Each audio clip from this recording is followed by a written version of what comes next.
college football. It is that time of year again. College football, it is back.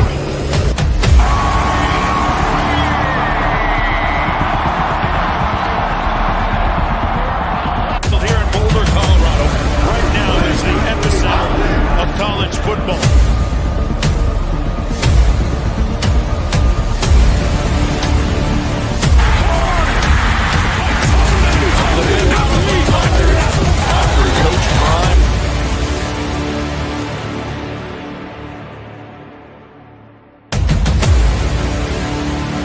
It's time. It's time. Let's go.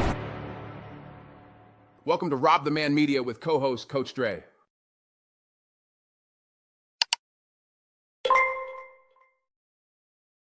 Yo, what's going on? What's going on? What's going on? Man, welcome into RobDaManMedia. Well, my brother, my co-host, Coach Dre in the building. How are you, Coach Dre? Oh, man, we good. We blessed. Been a blessed week. I hope everybody's having a blessed day, having a good day. So, any day that you wake up and you are in your right mind, you ought to be thankful. Yes, sir. Yes, sir.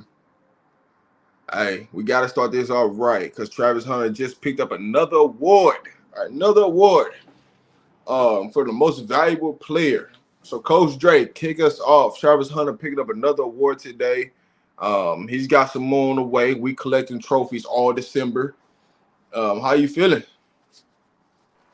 I mean, what you expect? You've never seen anything like him. He's one of one. He's the best college football player in the country, and everybody knows it. And like I say, there's no disrespect to Mr. Genty, Cam Ward, Dylan Gabriel, but he's just the best player in college football. When Travis Hunter gets off the bus, he knows he's the best football player. But the kid, if you haven't went and watched the Pivot video interview, go watch the Pivot interview and listen to the young man speak. Listen to him talk and listen at him drop the knowledge. And also look at what he come from and what he's done. I expect nothing less than what I'm seeing from him. Deion Sanders said it when he first got to Colorado, we're going to change some things. It's been a while since these guys have received these kind of awards at the University of Colorado. So it's good that, again, they're leaving their mark. They're leaving their legacy. They're leaving their imprint. And for people to come through these hallowed halls of the University of Colorado, you'll see what Travis Hunter has done. This will make his second award. I think for the whole weekend over with, they have 5, 6. And that's just great for him. I'm happy for him. He deserves it. There's not a better human being that you can put on TV that's a class act, a role model. Again, I keep telling people, Travis Hunter gets nowhere of the limelight that Tim Tebow got when he was on his Heisman campaign. And he's the same kind of kid. And so people trying to find a way to bring him down and trying to bring his girlfriend down, but you can't bring down what God has already blessed.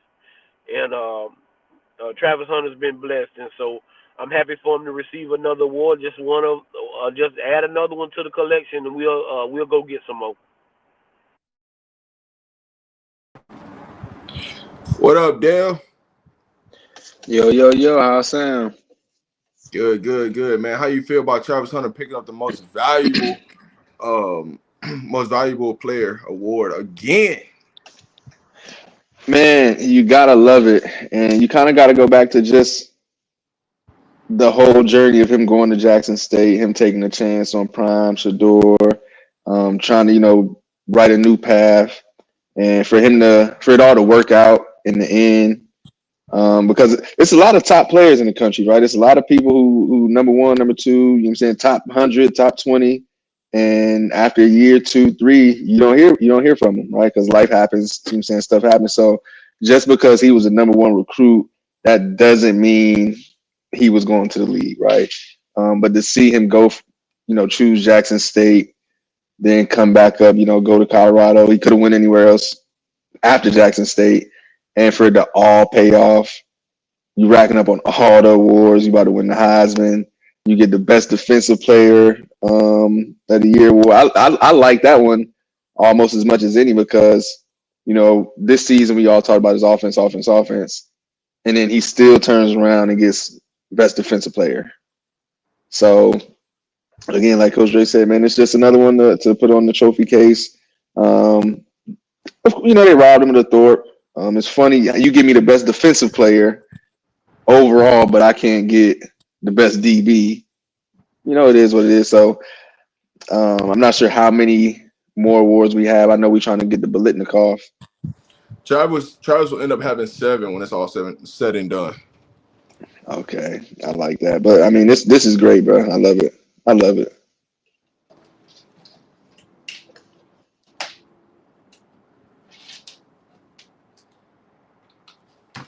All right, my bad, y'all. So when you look at we're gonna go back into the season, right? We're gonna go position by position, grade breakdowns for the season. That's something that we haven't done so far yet on the show. So we're gonna go back throughout the season, right? Just for the regular season, not talking about bowl game or anything like that. But when we go position by position, I want y'all to give an overall grade. And with the overall grade, we're gonna include the coaches and the players in it. So your overall grade, and we're gonna kick it off with the quarterback room. How do you feel overall grade from the quarterback room this year? You gotta give it an A. Shedeur Sanders is the best quarterback in college football, hands down. It's not even a comparison. I like Cam Ward. I think he's going to be a first-round draft pick. I like Dart. I think he should be a first-round draft pick. But nobody does what Shedeur does, the pressure that he has to play up under. And that plays a big role in being great because he could easily have folded up under this pressure. But he never has. He's never wavered. He's never been not held himself accountable. He's the first guy to come out if he plays bad and say, "Hey, I played bad. I didn't play as well." I think we had quality backups this year with Staub and Ponder, and so that room gets an A. Because when you have the best quarterback in the country, it can't be anything less. Go ahead, Dale. Yeah, I gotta agree with Coach Dre, man. It can't be. I mean, if I was to give it anything less than that, just an A, maybe I would say A minus solely because we talk about the entire room and we didn't get to see nobody else, right? So we don't really know what Staub can do. We don't know what Ponder can do. We don't know what Wade got in and took was able to take a knee or two. Staub got in at the end of what was that, the Oklahoma State game, right? And we wasn't gonna ask him to do much, but he couldn't do much anyway. Got hit, no fault of his own. But just Shedeur, I mean, A plus, right? You third in the country in passing yards, second in the country in touchdown passes, first in the country in completion percentage. You just took home the best quarterback award, the Johnny Unitas Award. Man, it's an A hands down. And again, just like I was talking about with Trav, just to see where he came from, I go to Jackson State, I go to HBCU, play FCS football. I do the same thing down there, but everybody's saying, oh, yeah, that's because he's doing it against high school kids. Oh, he's doing it against high school competition. Oh, can he do it at the Power 5 level? All right. He come up to the Power 5 level. Last year, 3,200 yards in a game and a half? Yeah, but excuse me, with missing a game and a half because he got hurt in that Washington State game, and then he didn't play the Utah game.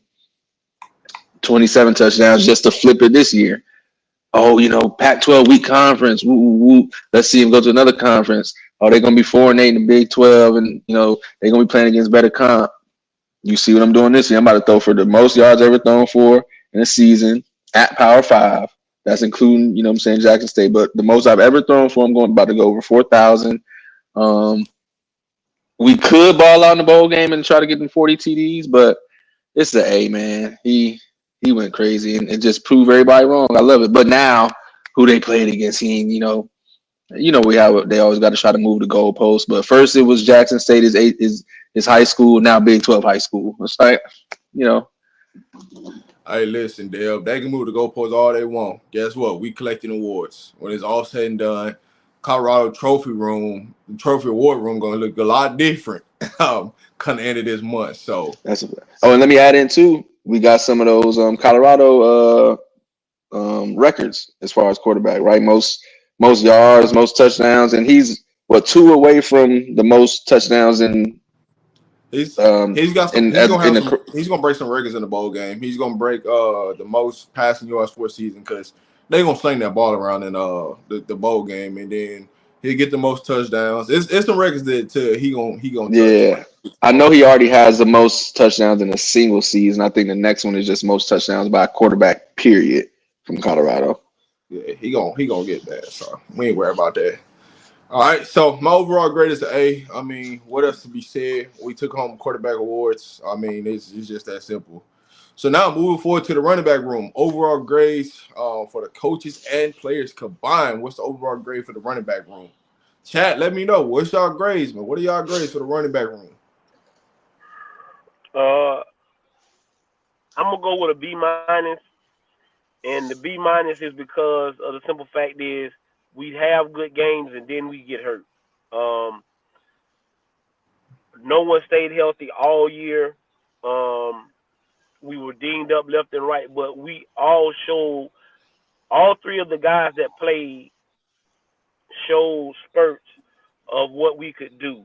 I just don't like that we were inconsistent. No one could stay healthy. So I gave us a B minus because I think you only could do so much coaching with what you had. Those guys, Augustus gave us almost 100-yard game. Mike almost gave us 100-yard game.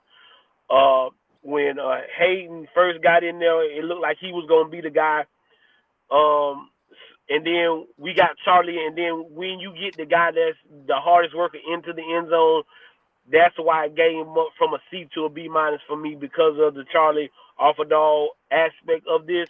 I know, and then this is the other thing, and that's why I be telling y'all when y'all get on here and go to yapping and be hollering about coaches, you don't know what these men be going through. You didn't know, we knew, but y'all didn't know that the man had surgery and was going through health issues and still trying to get back to his guys and coach his guys, didn't miss a rep, didn't miss a game, and this man had brain surgery. So when you guys get on here and go to yapping about coaches and talking about how these guys can't do this and that and how they don't have the passion, just be, again, sometimes you just be quiet and listen and let the story unfold and let it unravel out. You will hear the real thing and what's the real deal. And so also with that going on and knowing what Coach Flea went through, and he didn't miss a beat, he got his guys ready, they were prepared. I think we could do a little bit more better on pass. Three guys that got a chance to get in the game and play, they showed me that they had the ability to get it done. They just couldn't stay healthy. So with the inconsistency, and like I say, with us getting Charlie bumped it up to the B minus. They were about right. They was right at a C for me, but getting Charlie in the end zone and things of that nature and what Coach Flea went through, that get me to a B minus. So that's how I come to the conclusion of a B minus. I'm glad you added in something right there, Coach Dre. I can either go NA, not applicable, or I'm gonna go with a C. And honestly, it's more so on the scheme, right? A lot of the stuff, the running backs weren't given the opportunity enough to actually be able to say they can or can't do something, right? Like we sit there, we talk about Coach Flea and Coach Flea not doing this, he's not doing that. What do you want him to do when the scheme, and it's not his fault? You know, some people say, well, he needs to speak up and tell Prime he need to run the ball. What? Number one, that's not my job to be sitting here yelling at the head coach saying, hey, we need to run the ball. And we've all heard our head coach say, we gonna run the ball, we gonna run the ball, we gonna run the ball. And we've also seen where a lot of times we can't even pick up 1 or 2 yards. So if the offensive line on a consistent basis can't get me 1 or 2 yards, then as a team, it's like, hey, I can't really focus on this. Like, we got to pick up yards a certain type of way. So we started using the screen game and the quick passes as our run game. So I can't really give them a bad grade. I know some people want to give them F. You can't do that if you're gonna be fair and actually see what's going on, right? We knew we came into the season. We knew we were past every team. We got the best quarterback in the country, best wide receiver room in the country. Our offensive line couldn't get a push consistent enough, and we didn't run the ball consistent enough. So I can't be mad at Micah. I can't be mad at IA. Sometimes I could be mad at Dallin, right? Sometimes it seemed like he could do different things, but I can't really be mad, right? And like Coach Dre said, when you add in the injuries, I didn't even consider that. We thought Micah was the guy. He gets hurt. Hamstring, the hammy, once you hand me down, you're going to have a hard time coming back from it. Then he gets banged up here and there. It's just tough, man. But Yeah, like I said, I would give them. I would give them something like that, man. Just a C. If I'm gonna be fair, they weren't given enough opportunities to do much. But again, when we did, the times that we did say, "Hey, we gonna run the ball," we had those 100-yard games. So we were capable and it was possible, but it was just the scheme. The scheme didn't allow us to do it consistent. Yeah, the hardest part about grading the running back room is just them just pretty being healthy this year. We just didn't have not one guy that was just healthy the entire season. Something always happened, even from the coach, to the players. It was always something with the running back room of just being able to have a healthy back to go into games. And so, yeah, I always wonder, like, man, why we don't run the ball? Why we don't run the ball? Why we don't run the ball? And we should be running the ball. Well, a lot of it was due to the fact of how can you get a ball? The people that ain't healthy. You're really killing yourself. They don't got the burst. They don't got the ability to make somebody miss, to make things happen. So those type of things play out. And so when you look at the room, I'm gonna give them a C plus, because I think there were moments and times when we needed the running backs to step up, and they stepped up in those big time moments. And there were times where we failed in those moments. But overall, I'm gonna give them a C plus. I think Charlie scoring the last touchdown for the running backs played a factor for me, but also looking at the health of the running backs Coach Flea, and him not being in and out of the season, played a part. So when your position coach is not there, that those type of things play a part. But we got a super chat that we need to get to right quick before we move on. So shout out to Lawrence from RBE. I'm not saying Prime should have won Coach of the Year, but to not be a finalist and to not being in the Heisman is crazy. Let's let the New York Giants get the second pick and let LA get the fifth pick. Do you think we'll see an Elon type of move? I think he's going to go to the Raiders, to be honest with you. So that the Raiders got the number one pick right now. It's up on the Raiders to lose that pick, but overall, I think he'll end up going to the Las Vegas Raiders. So we don't have to worry about that Eli situation. Now, Coach Prime. Now, to go back to the first point, Coach Prime now being Coach of the Year finalist, we all knew. Shots too many. I mean, Prime was already told you too many times. You know what I'm saying? Some people just upset with him. You know what I'm saying? From his playing days. So you think they want to give him the credit? Now, if we win the Big 12 championship, they can't deny him. But because we didn't win the Big 12 championship, it was easy for them to keep him off the list. Wait, But hold on, take it a step further. Hold on. Who was on the I'm gonna come right to finalist you. list? To take it a step further, they didn't even put Robert Livingston as a finalist for assistant of the year. So that just goes to show you what it is. And then the icing on the cake was two not being a Heisman finalist is crazy. You tell me what Dylan Gabriel done to be a Heisman finalist over what Shedeur Sanders have done.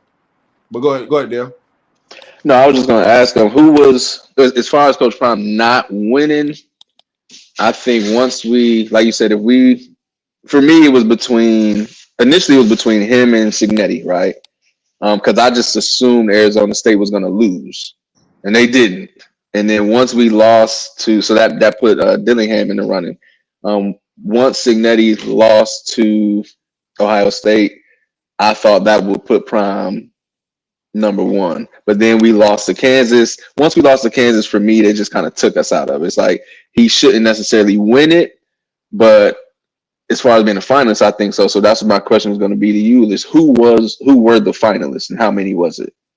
I'm not sure exactly who all the finalists was, but what I can tell you that Buff Nation, we didn't do our part. There was a voting process, and Coach Prime didn't have many votes. I'm just Yeah, I being think I honest. remember seeing that because we voted well for Travis for some of those awards. But We yeah, I voted looked at well that for Coach Prime Travis. list and We voted well for Shador. But when it came to the coaching part of it, the coaching piece, we didn't vote for Coach Prime and we didn't vote for Robert Livingston. And there is a part of what we played into that process of who makes the finalists. And so us not doing our part in voting, that plays a part too. Because we have 50% and the media has their 50%, and we didn't do our part to put them in. I mean, well, again, it just comes down to this is not what college football wants. They're sick of Facts. Colorado. It's just call it what it is. They're sick of Colorado. The SEC and the Big Ten are supposed to control college football. They're supposed to be the cash cows. They're supposed to be the teams that's winning, right? Like Dev said, if we take care of business and we beat Kansas and we're in the Big 12 championship, there's nothing nobody can say. But because we didn't, and Willingham and Dillingham, not only did he get to the Big 12, but he won. That puts him squarely in front of Coach Prime again. But for him not to, it should be Dillingham, whoever the coach is from Indiana, and Prime. Those are the best three coaches, or the guys that did the best three jobs this year in college football, hands down, right? So we have to understand that we're not going to never get the benefit of the doubt, especially this year, right? Because they're sick of you talking about Travis. They're sick of you talking about Shador. They're sick of you talking about Coach Prime. They just sick, right? And then, as you say, Buff Nation didn't do their part. But I don't know how much you didn't do your part, because they might have lied and took some of your votes out. Because I don't trust none of them guys in the media, not now bit. But we'll take that on the head that we didn't do our part in the voting process. But it's a travesty, and it's just becoming blatant that you're seeing it. There's no way that all three of those guys that we just named shouldn't be a finalist. I'm okay with them not winning.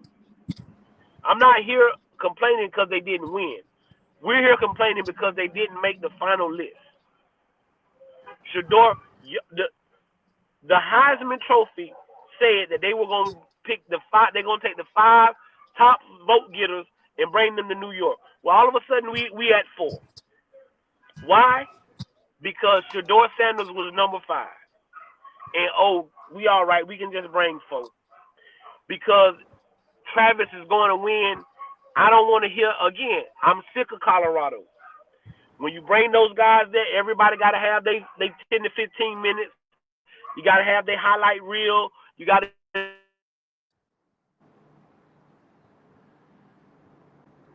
do all this stuff. Be there more. Just too much Colorado, right? But unbeknownst to y'all ain't stopped nothing. Cause Travis gonna bring Shador. Prime gonna still be on the front row. And when he stand up, Travis Hunter gonna get up there and tell you why Shador should probably be up here with him, and all kind of stuff. So all you doing is making it worse for yourselves. Travis said he trying to bring the whole team. Right? So the biggest thing is the selflessness of these young men and that's what needs to be talked about. The selflessness of these young men. But like you say, Coach Prime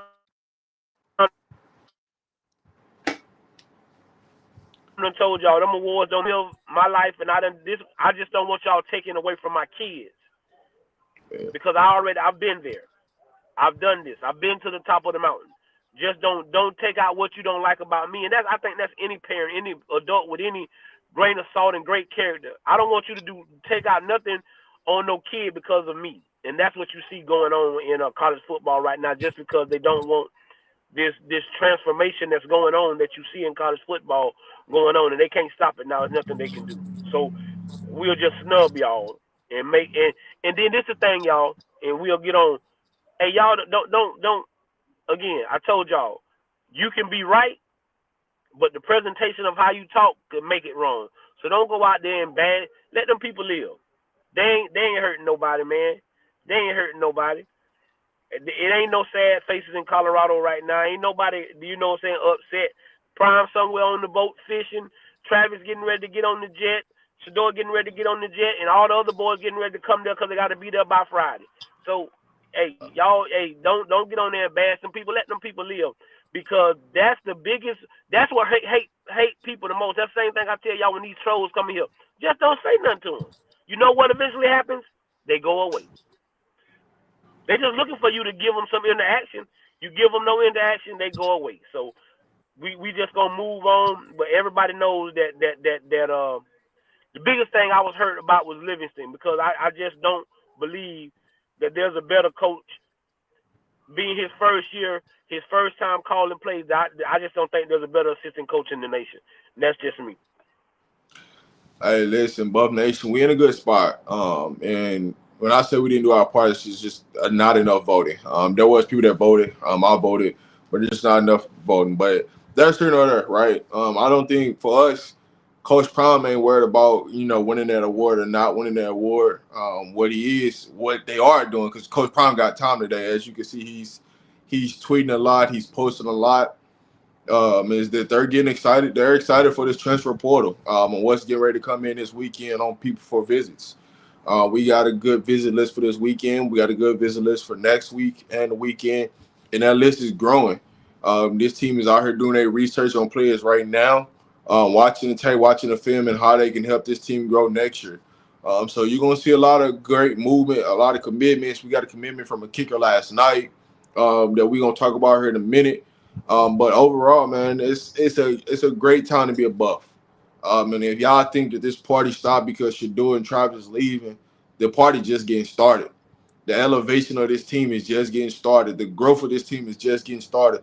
The waves of what you about to see from this team is just getting started. So don't hold your head down. Don't get upset. People are going to take shots at Colorado because a lot of people think we're going to be down next year. But what I'm telling you right now, we got the foundation right now of the pieces, and we finna stack on top of those pieces and fill in the gap with what's missing. So y'all just stay tuned. Y'all lock in, because the commitments is about to start rolling here in the next week or so. So moving forward, when you look at, we're going to go to the tight end room, and then we're going to go to the wide receiver. So looking at the tight end room, what's your overall grade from the season, from the coaches to the actual tight ends? What's your actual grade? I'm gonna say now that's the position I'm gonna give the NA grade to. I didn't see enough. I don't know what we had. The little bit I did see, it was hit and miss. Savell Smalls had a couple of catches, things of that nature.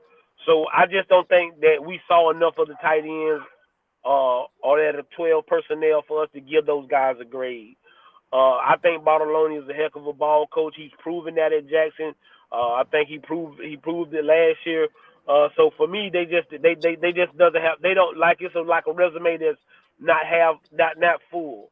So for me, it's just an NA. I didn't see enough of those guys to give those guys a quality grade, good or bad. You get what I'm saying? So it's an NA grade for me at the tight end position. Okay. Go ahead, Dale. Yeah, I would have to agree with the NA. Now, this is what I will say. I'll give, with Savell Small switching positions, right, going from, being a DN for 4 years, 3-4 years in college to, just in one off season trying to switch over to tight end. I'll give him some grace and you know what I'm saying, shout out to him, give him a little hand clap for getting in there and trying, right? It didn't always look the best. We could have did better pass protection and run blocking and things like that, staying on your feet when you catch the ball. But we had a young room. Again, Savell Smalls is, he was a senior, but he hadn't played the position since high school. Then you got Morgan. It was Morgan Pearson, right? Yeah. Yeah, Morgan Yeah, Pearson, yes, sir. we had Morgan switched over from defense to tight end, and then we bring in Sam Hart from Ohio State, who hadn't really He gets played a hurt. lot, and then he gets hurt. So it's kind of tough, but also like Coach Dre said, I mean they didn't get opportunities. We didn't have them out there a lot for passing opportunities. So I'll give him an NA, man. But I do think like Coach Dre said, Brett's a great coach. Again, he was kind of new to the tight end room as far as being a tight ends coach. So I'm sure some certain things you got to learn there. But again, just not a lot of opportunities for those dudes. But shout out to him. I'll say the biggest piece from this is Hart got hurt. I think that room would have been a lot different if Hart was still he was available for us. And it put a lot of pressure on Savell Smalls once Hart got hurt. Because what we were gonna do with the tight ends and run with two tight ends out there on the field, it took that away from us, that ability to run two tight end sets away from us. But what I can say is this. We're going to recruit that tight end room this offseason. And it's going to look tremendously better than what it looked like last year. This year, I should say. It's going to look a lot bigger. We're going to have some guys that can catch the ball, guys that can block, and help us win games. So that tight end room is going to look a lot better next year. You can believe that. So let's move forward to the wide receivers.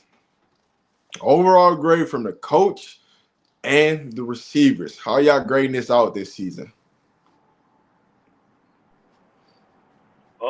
We get an A.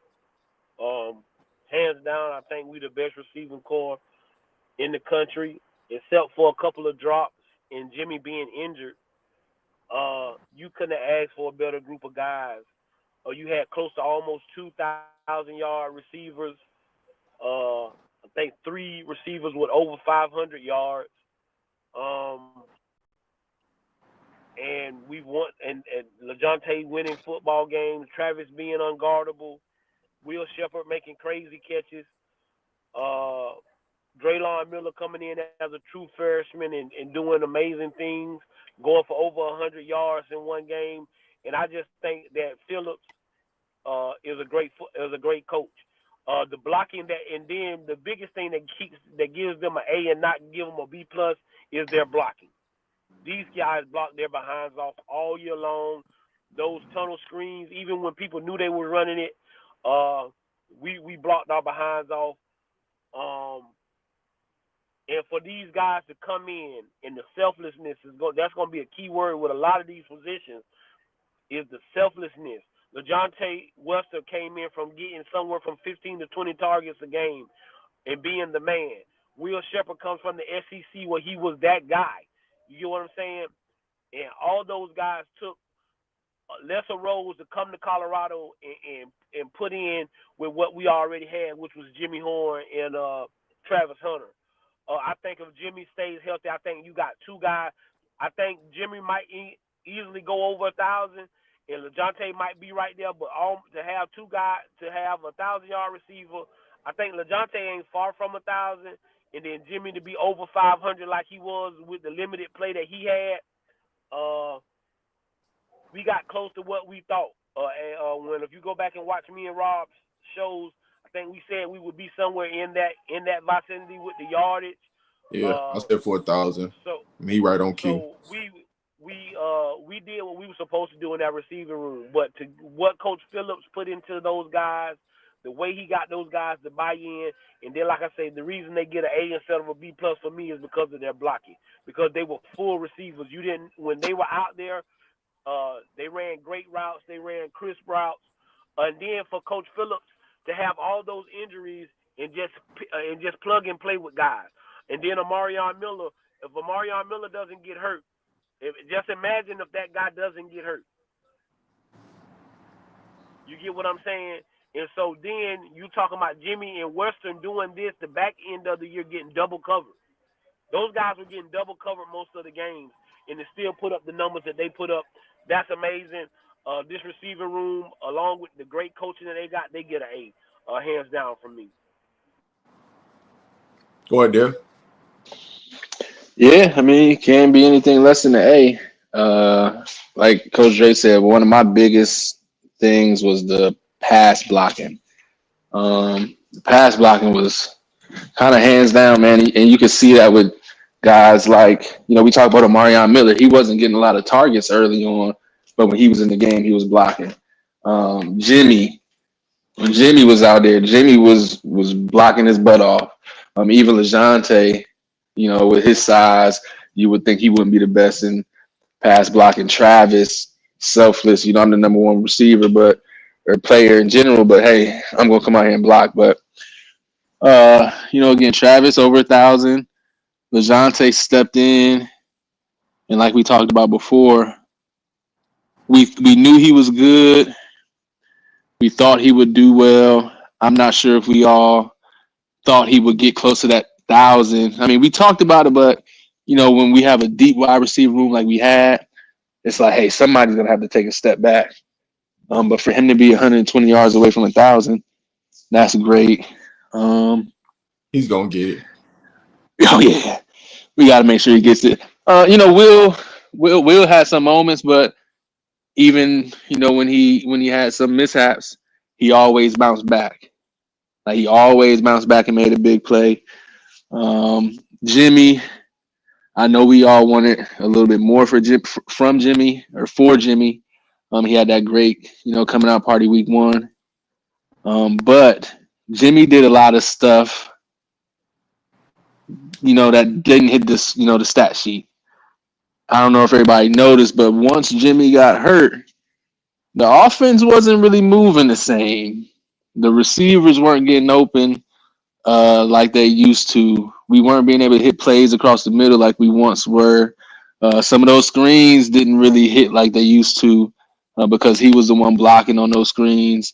He was the one who was taking the top off the defense. So safety's got to drop back far. Linebackers got to drop back. So that way we can get those crossing routes, those dig routes, those slant routes across the middle. So once he wasn't out there, the offense did kind of struggle. So just keep in mind, even though he didn't have the best season stat wise, he did all the little stuff that you need for the team to be successful. So definitely got to give the receiving room an A. And Coach Phil, man, I like Coach Phil a lot. I like Coach Phil a whole lot, man. You can tell he brings a different attitude. You can tell he brings a lot of maturity and wisdom to the room where it's kind of like, hey, I'm just trying to teach y'all guys about life. I'm trying to teach y'all, like, sometimes it goes good, sometimes it goes bad, but this is how you got to work. And if you listen to Bucky and those guys, they say he dialed it back from when they was in college. But I think he gives everybody, again, that maturity, that father figure. I think I like him a lot. So overall, man, A for the coach and the room. Hey, when you look at the wide receiver room, I'm giving an A. And we had a lot of depth in that room. Some people didn't get to show their ability. And one of the things I give credit to, and you always think for a coach like Coach Prime, is the message that he put out today for Asad Wasim, that it was just a numbers game.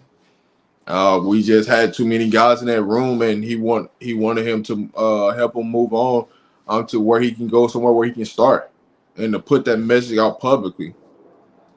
And those things go unnoticed because that kid has game that he could have been out there playing. The ability to get open, the ability to run routes, and for Coach Prime to go out his way to say that is, it tells you how deep this room was. What Coach Phillip has done with this receiving room, right? Making them understand how important it is to block for each other. If you block for your teammate, guess what? Your teammate gonna block for you. So the same way you want your teammate to block when you get the ball is the same way I need you to do it in reverse. So to see what this wide receiver room has grown over the year is lovely. Because you didn't see a lot of the passion in this room like you did this year. So I give hats off to Coach Phillip and his wide receiver group, and we're gonna win some wide receiver awards out of this group. So that's what you love to see. So overall, I got to give it an Technically, T, I agree with you 1,000%. I feel like he should have got some snaps this season. Well, we could have used him in some vital situations to get open. I look at him as a little Wes Walker, Danny Amendola, like that type of guy. They can just flat out just understand how to get open on key downs and get the ball and put a little possessive receiver. So those opportunities was there, but they wasn't given. So he's moved on. Nothing but the best wishes for him in that situation. But just for Coach Prime to go out there and put a message out there publicly, it just shows you the character of the kind of coaches that we got at the University of Colorado. So moving forward, Bill Belichick is finalizing the deal to become North Carolina head coach. I just dropped that in. Ain't got nothing to do with Colorado, but just wanted to drop that in for, people start talking about that. So we'll get into that in here in a second. But moving forward, we're going to finish up with on the offensive side with the offensive line. Get your overall grade for the offensive line and Theo Lohos. Phil Lohos gets an A. As a group overall, we get a C. We were inconsistent. At certain times, we had to rotate a lot of guys in and out. The starting five that we started with in the spring is not the starting five that we ended with. Let's talk about the good things. A guy like Cash Cleveland comes in, a preferred walk-on from IMG, comes in and is ready when his number is called because of things that transpired with Hank. We can't do those kind of things at the center position. And then it consistently happened. We had mishaps. Shador still, to me, got hit a little too much for my liking. The one good thing is I do think when we did consistently run the ball or make an effort to run the ball, we were way better run blockers than we wanted to be. But the one thing I want to say about all of those guys, Kareem Harden and all those other guys that we had to put in, they were ready when their number was called. And you have to, and that's why I say Coach Phil Loho gets an A, because that's the toughest position on Colorado to coach. Why? Because not only am I the offensive line coach, but I'm protecting the head coach's son, and that's my job to make sure he's protected. And what he did with those young men, especially from what we was last year, is amazing. But we were just a little too inconsistent for my liking. I hope we can find us a 5 this year. I had no problem with the rotation. I want to say that publicly. I had no problem with them rotating the guys in because I think it kept them fresh. And guys, unbeknownst to y'all, we had a lot of injuries, a lot of kids dealing with injuries up front. You see that Benson right now is still in a boot, but before that, him and I think Myers were dealing with arm injuries. When you get arm and hand injuries as receivers, it's very hard to. As linemen, it's very hard to block. But those guys was, they were brought here to protect too, and so I think sometimes they went out there when they might not have been 100% healthy. And I'm not making any excuses for anybody. I'm just telling you what I know, that some of these guys were hurt and injured. But overall, we were a way better group than we were last year. I think we're going in the right direction. God bless all the offensive linemen that have hit the portal. We wish you guys nothing but the best. But to me, it rounds out. Matter of fact, it rounds out to a C+ because Coach Field gets an A. Because again, I think Coach Field did a heck of a job coaching this group of young men, and you can tell even now that he's not satisfied. And another reason we got a C is a C+ is because I turn on the well-off video and we in outer getting ready for a bowl game. We got guys coming in late, and Coach Field got to stand up and talk about it and stuff like that. And that's the kind of stuff we can't have. We're trying to build a winning program, and this offensive line got to get better. I think that's why you go out and you sign these 3 great young offensive linemen. And I think we're going to get a couple more out of this great portal, and I think we're going to build a room. But Coach Phil Lohos, he gets an A. The group gets a C, so as a group, as a whole unit, they get a C+ from me. Go ahead, Dale. I mean, Woo. that room is growing. We definitely been offering. We just offered another guy on a right tackle for the O line. He's 6'11", so there's only a few folks recruiting right now for sure. Oh man, I'll give him a C. I'll give him a C. C minus, but I'll say this though. I do like that we were about 16 less sacks than last season total. I don't criticize two a lot, but I will say that some of them were on him where you could have just threw the ball away. I like when because there's two things that happen, right? We get mad when it's like, hey, you got to throw the ball away. You got to throw the ball away. But we love when he makes a play, right? We love whenever he's running around, he's able to create and get loose and create a play because he was holding on to the ball to try to make a play. But I will say there were some times where he could, hey, it's hey, it's over. Just toss this out to the side. Again, some of those 38 sacks on Shedeur weren't just the offensive line, right? Some of those were on the tight end. Some of them were on the running back. So I'll be fair, and yeah, it says 38, but it's not all 38. It's not on the offensive line. So I know we always look at the numbers, but watching the game, we do know that. So I'll give him that, right? We brought the sack number down. Like Coach Dre said, we did have a lot of injuries. Benson got hurt twice, if I got to say. Mayers was hurt. Hank had his issues here and there, but we had to swap, centers. We were kind of playing musical chairs with, just all the positions except for left tackle. Matter of fact, I'm gonna keep it at a solid C because that left tackle played his butt off as a true freshman. I'm gonna get rid of my minus because Jordan Seaton played his butt off. But just overall, man, it was a lot of musical chairs just trying to get the right pieces. Some injuries, not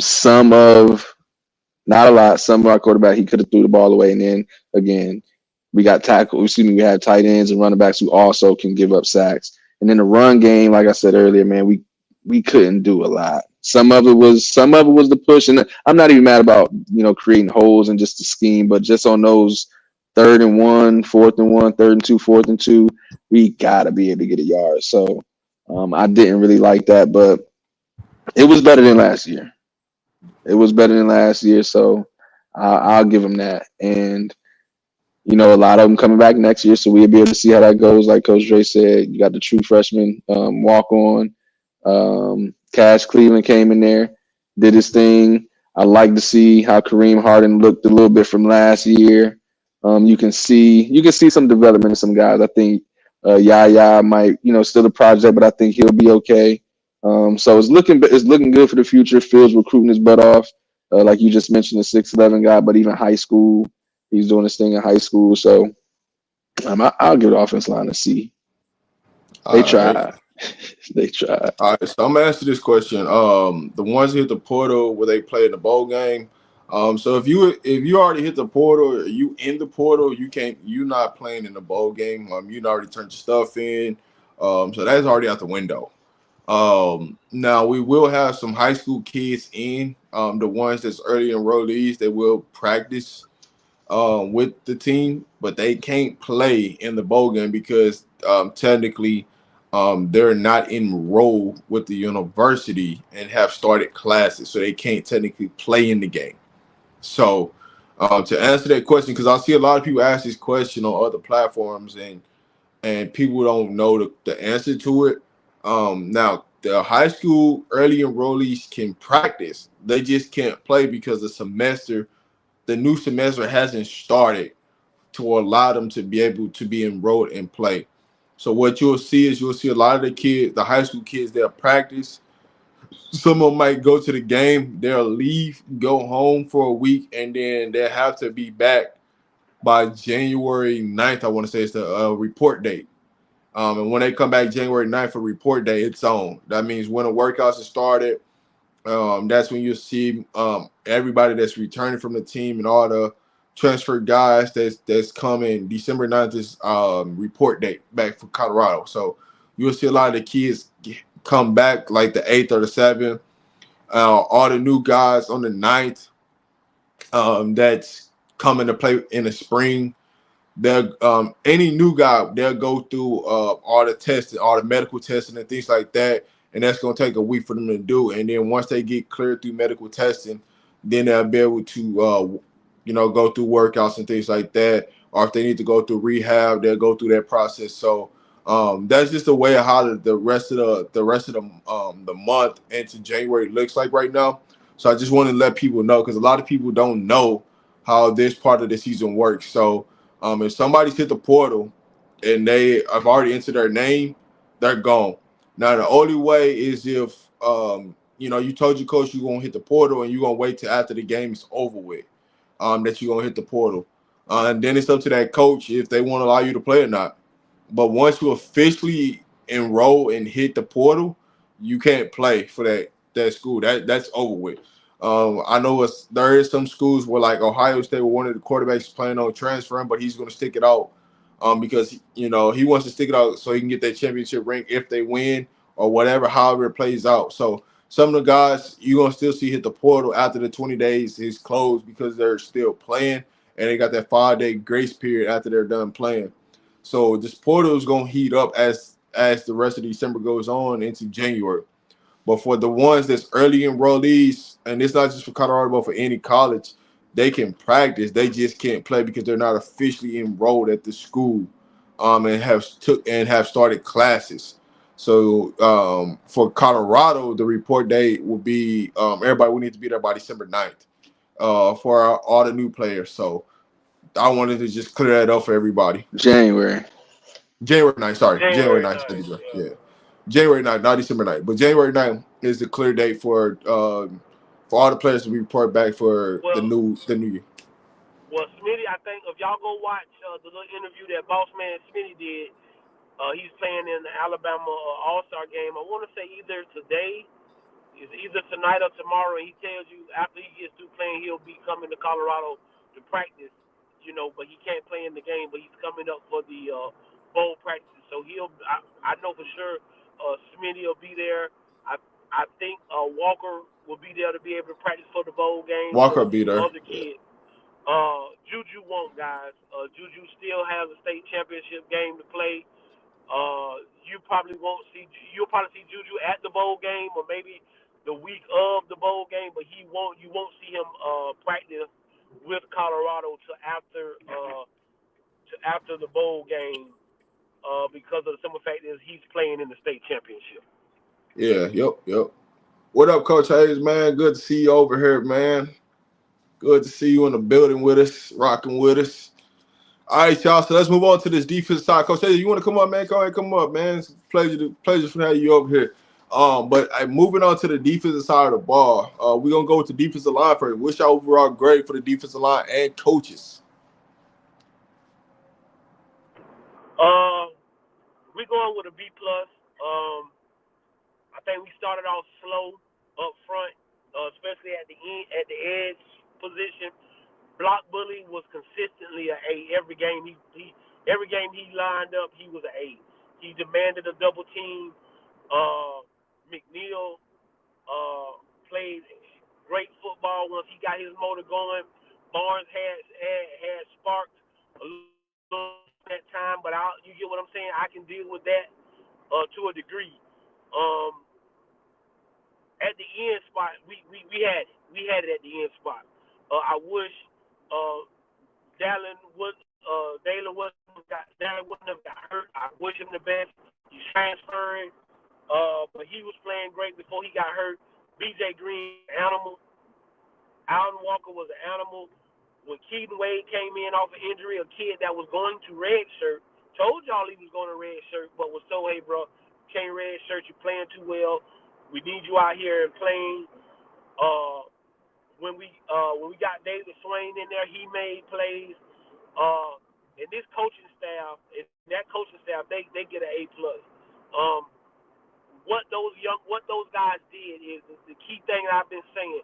they show what selflessness is.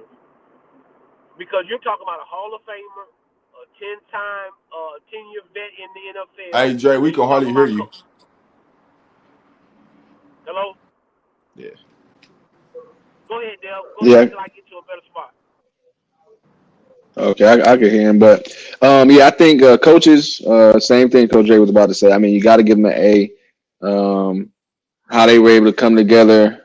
Number one, I mean, yeah, we bring in D. Lou. Now, D. Lou wasn't a first year defensive line coach, but we bring him in, so he's the first year D line coach here at Colorado.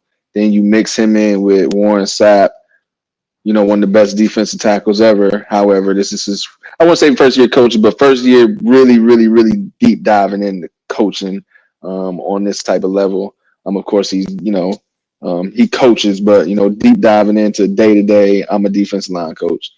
Dancy, moving from an analyst down to the edge room, and then them all saying, hey, listen, we're not going to have separate rooms. We're all going to be in the same room. I think that worked well to have everybody on the same page. Hey, my D ends or my edges are doing this because the D tackles are doing this. The D tackles, you're doing this. And you can see it all at one time in the same room, looking at the same board instead of being in two separate places and then trying to bring it together. So I got to give the coaches an A. The D line itself, I'll go with a B. Started out slow, couple games, we looked kind of crazy in the run game. Sometimes we could have got home a lot more. Sometimes in the pack, when with our rushes to be able to turn those into sacks. But man, I mean, I just looked at it. We're tied for.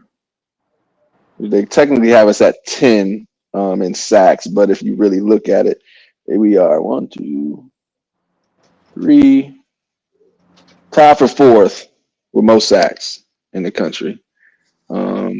So to be able to say that out of all these teams, man, last year it didn't look like that. So once we got rolling, we really, really, really got rolling. That edge room looked crazy. It didn't matter who it was. Dayon looked great in run and pass game when he first got there, early on. And then we had, he went down, but that didn't really stop us. Then I'll say this: when you look at this overall, this room, I give us a minus. Well, a B plus, A minus. I'm in there. Overall, from the coaching oh standpoint, man, I'm giving us an A plus. But when can you you hear look me? at yeah, I can hear you now. All right, yeah, my phone's tripping, but I'm sorry, but I was just saying as far as just the edge room, great man. Dayon early on, he was playing great until he got hurt.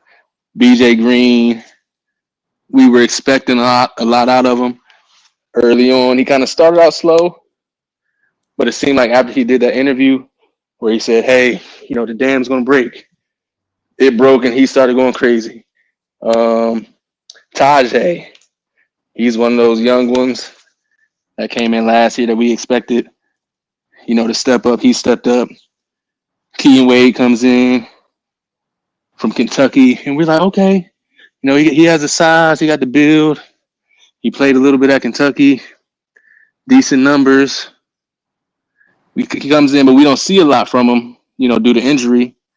And then boom, once he gets his opportunity, every time you saw Keaton Wade, you saw a sack. So I'll even give definitely a shout out to the defensive tackles for doing their job. But I'm gonna give a big shout out to Dancy. Since those are technically, quote unquote, his guys. So I'm gonna go ahead and give him the kudos for that because those edges look crazy. So again, overall, man, the coach is an A.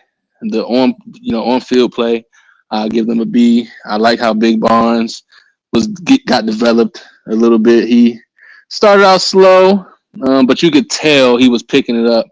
In one play, he hustled. A big dude like that. A lot of people didn't pay much attention to it, but I believe it was don't get me the line, man. I forget which game it was, but someone gave up. I think it was a touchdown. It was a pass, And I remember looking at one of the corners walking. I'm like, yo, you gave up that touchdown. And I see Big Barnes running 50 yards downfield all the way into the end zone. And I said, you know what? Anything negative that I may have ever thought or anybody got to say about you, I don't care. It's all wiped out just from that one hustle play. You 50 yards downfield, you can't catch this dude. But he didn't stop. So that goes to say a lot about kind of his development, what the coaching staff put into him. And of course, McNeil, how he was going to look last year. Started out slow, but he started coming on. Chidozie looked great, man. But overall, again, A, coaches, on field play, B, we left some plays out there, but again, being tied for fourth in sacks, getting a lot of pressures, and when we played well in the run, we played well in the run. So. All right, so I'm gonna give them overall. When you look at this defensive line, like I said, I'm giving the coaching staff an A. I'm giving I'm getting the defensive line a B for the season. And the reason why I'm giving them a B and it ain't an A or a B plus is just when we needed them in the biggest moments in games to stop the run. And our 3 losses, that's what killed us, and it was because of the defensive line. But overall, the development and growth of this defensive line from last year to this year was tremendous, tremendously better. With the production and pressures to sacks, to overall just being having the capabilities of stopping the run. But when you look at some of the games where we had struggle with stopping the run, some of us the defensive line, some of us just the linebackers, us going up to be able to make hits and make plays and tackle the running back, and running back not making us miss.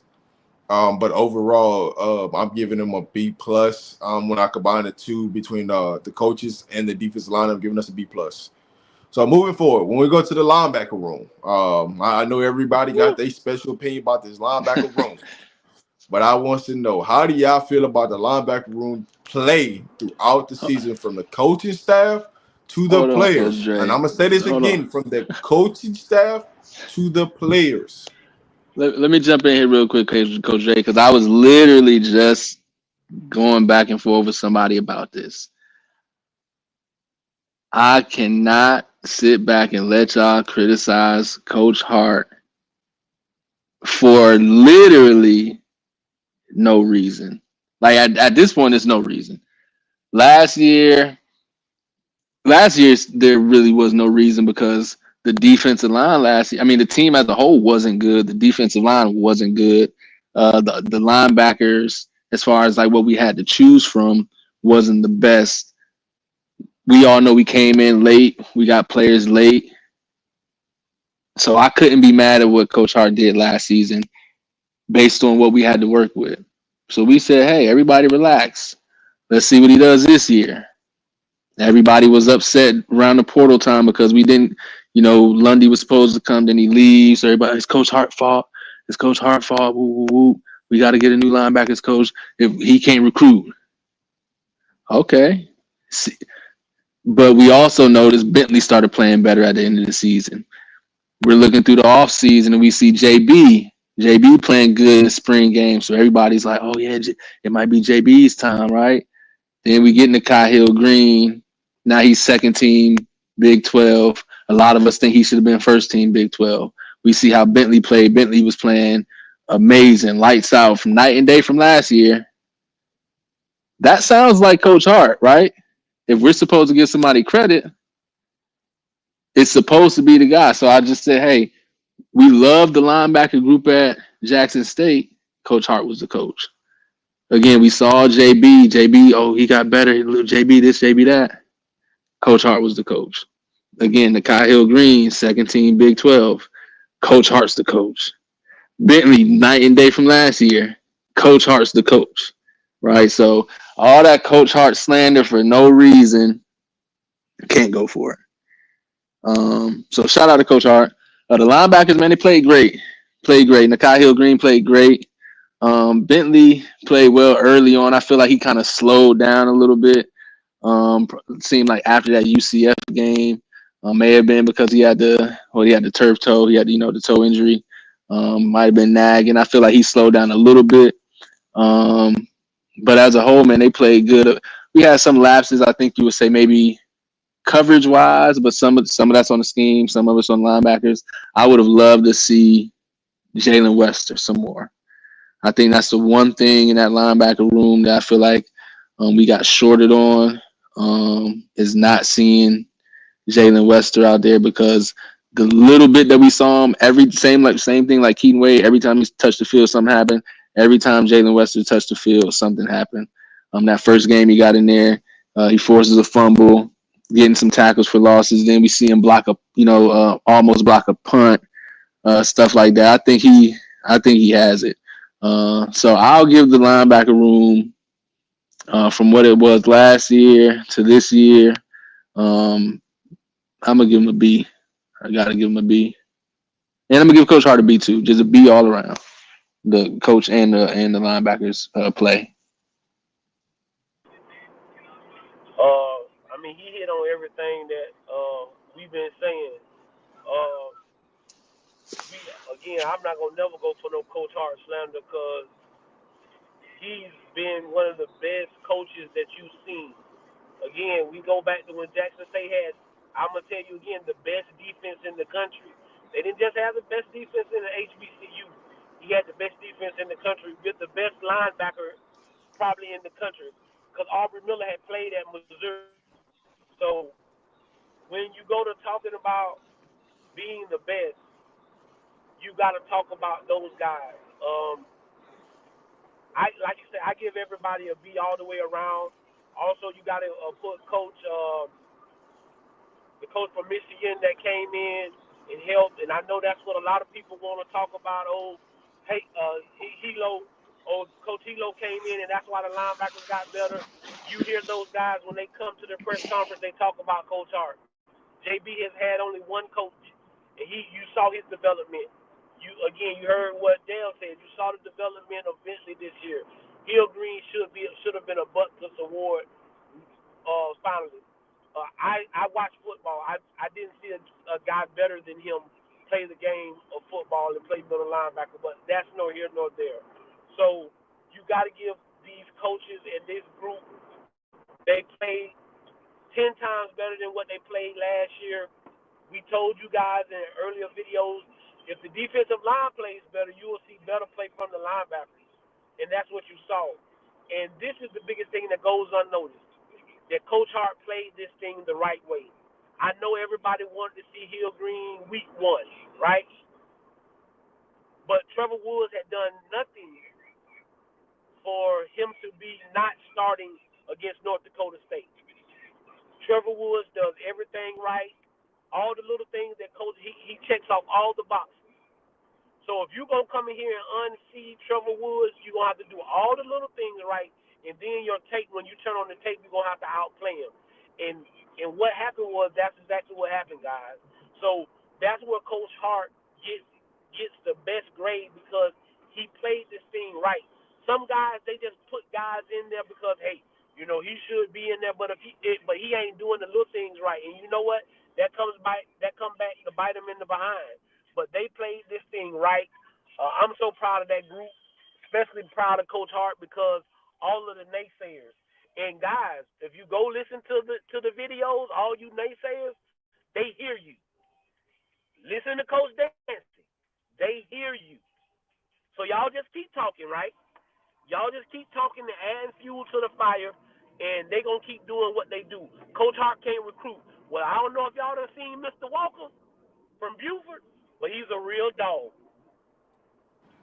Certified. So you bring in Goldberg, a preferred walk-on, right? He went on every trip. He dressed every game. He was on special teams. The other kid that came from Florida, another kid. So we're good in the linebacker room. We're probably going to go out and get a couple of guys, veteran guys that have played, to come into that room, and let's just see what happens there. But those guys get a B from me. Go ahead, Rob. Coach Rispes is locked in with CU. All right, y'all ain't got to ask that question. Florida He's a loyal ain't guy. coming home. He's a loyal guy, guys. I'll say this. I'm gonna say this, Coach Ray. I'm gonna say this, and I'm gonna kick it right to you. If you listen to Willis Simmons' interview, He already told you.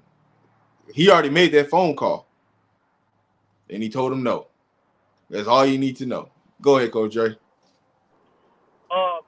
Coach Riss is a loyal guy to not only the people that he works for, but also to these kids. It's a lot of kids that Coach Riss helped recruit to come to the University of Colorado. And what y'all don't know is that is the biggest relationship that some of these kids have is with the guy that's recruiting you. And Coach Riz had the opportunity to come to the University of Colorado, Coach Prime's first year. He told y'all that. Again, we told y'all if you go watch his videos, he explains that in good detail that he had the opportunity to come coach at Colorado the first year. He turned down Coach Prime because he was loyal to where he was and what he was doing. And I think it's the same thing, vice versa, this time with Willie Simmons getting his job. He's loyal to Coach Prime for giving him the opportunity at a Power 5 school.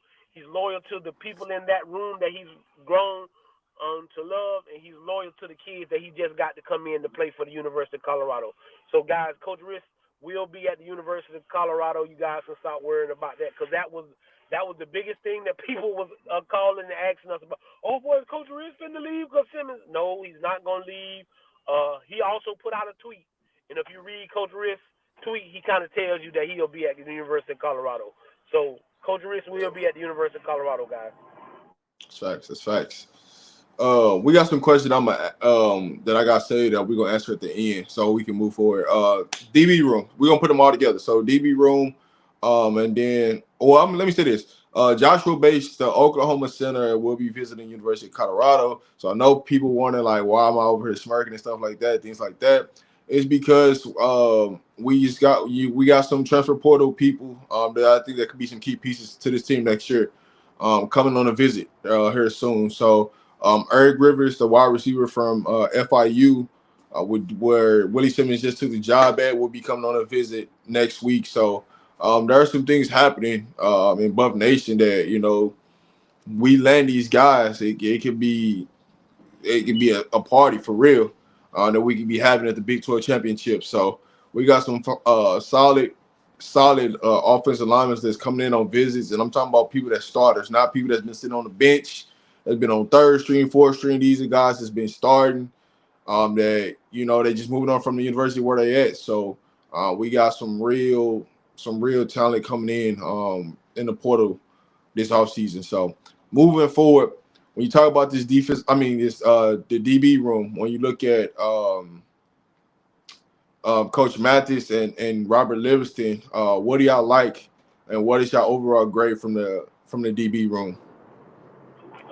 The DB room gets an 8. When you got the best cornerback in college football, a guy that can shut down one side of the football field hands down, and then you arguably, to me, got the second best DB in our conference, a guy that came in that had already played.